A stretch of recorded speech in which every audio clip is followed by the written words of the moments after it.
और आपके चैनल पर एक आदमी ने बैठकर, एक पाकिस्तानी ने बैठकर यह बोला है कि प्लेबिसाइड हमारे नहीं हो पाया क्योंकि इंडियन आर्मी वहां से नहीं हटी। पर ऐसे आदमी को उठा के बाहर फेंकिए आप। देखिए, ये सिर्फ पाकिस्तानी बोल सकता है।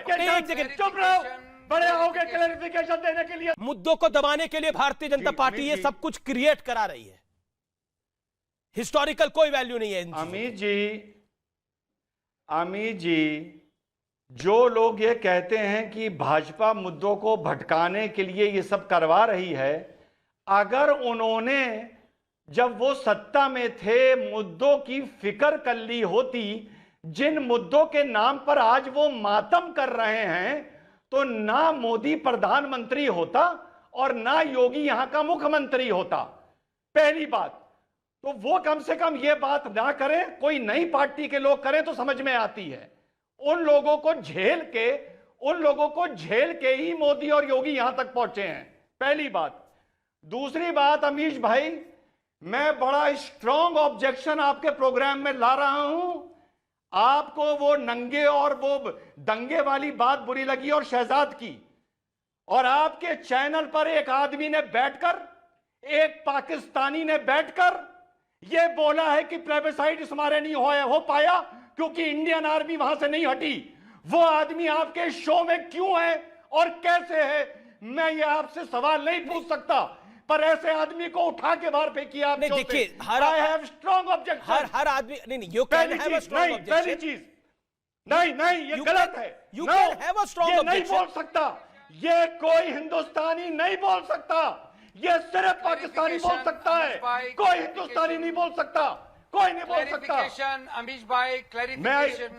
नहीं, अरे चुप रहो, क्लैरिफिकेशन, चुप रहो, बड़े आओगे क्लैरिफिकेशन देने के लिए। तुम जाहिल आदमी, बिल्कुल 2 कौड़ी के, तुम क्या क्लैरिफिकेशन दोगे? तुमने भारत की कश्मीर की लड़ाई का मजाक उड़ाया है। ठीक है, रिजवान लड़ाई का मजाक उड़ाया है। तुमने जो भाषा बोली है वो क्लैरिफिकेशन।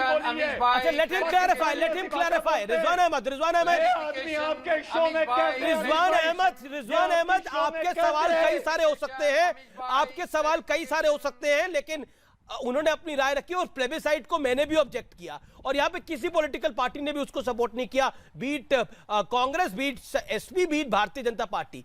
और मैंने उसी टाइम ऑब्जेक्ट किया।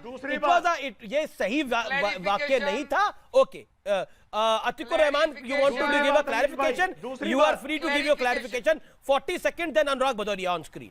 क्लैरिफिकेशन। Hold on. दोनों, मैंने कहा था, दोनों आर्मी वापस नहीं गई और जवाहरलाल नेहरू साहब ने गलत बोला था। तुमने गलत बोला था, दोनों आर्मी नहीं, तुमने गलत बोला था, तुमने गलत बोला था। जाहिल आदमी जब वो बोलता है तो अपनी जहालत वाली बकवास करता है चैनल के ऊपर। की आर्मी बाहर जाएगी, इससे बड़ा जाहिल आदमी मैंने अपनी एक सेकंड, अतिकुर रहमान को 30 सेकंड का मौका दे दीजिए। All audios down. एक सेकंड, रिजवान अहमद, आपने अपने वक्तव्य को रखा कि नहीं आएगा। क्या शहजाद पूनावाला या रिजवान अहमद या अनुराग भदौरिया, क्या सुरेंद्र राजपूत, क्या अमीश देवगन थोड़ी उधर कुछ गाड़ के डाल सकते हैं? 100 साल पुराना इतिहास, 500 साल पुराना इतिहास, 1000 साल पुराना इतिहास मिट सकता है क्या? मिटा दिया इतिहास थाईलैंड से। थाईलैंड का राजा आज भी राम के नाम पे जाना जाता है, यह सत्य है। मिटा दिया क्या इतिहास? कौन सा इतिहास मिट जाता है? अमित जी, कहा जाता है, कहा जाता रहा अयोध्या में ओवैसी कहते थे, ये राम की मां ने कहा जना प्रभु राम को, ये कहा गया, ओवैसी ने कहा अपने कार्यक्रम के अंदर, लेकिन राम तो वहीं पैदा हुए थे अयोध्या के अंदर। और कहा गया इस देश के अंदर 50 साल मुकदमा चला श्री राम प्रभु का। मर्यादा पुरुषोत्तम है, पूरी मर्यादा के साथ आज उनका मंदिर बन रहा है। इसलिए मुद्दे जरूरी हर होते हैं। अगर महंगाई का मुद्दा जरूरी है तो यह भी जरूरी है। और मैं आपको याद दिला दूं, 1990, 91, 92 में भी जब यह कहा जाता था कि यह बिल्कुल फालतू की बात है, उसके बाद आपने देखा आंदोलन बना, उसके बाद आपने देखा किस तरह से स्थितियां बनी। इसलिए कुछ चीजों पर सार्थक रूप से चर्चा जरूरी है। रिजवान अहमद,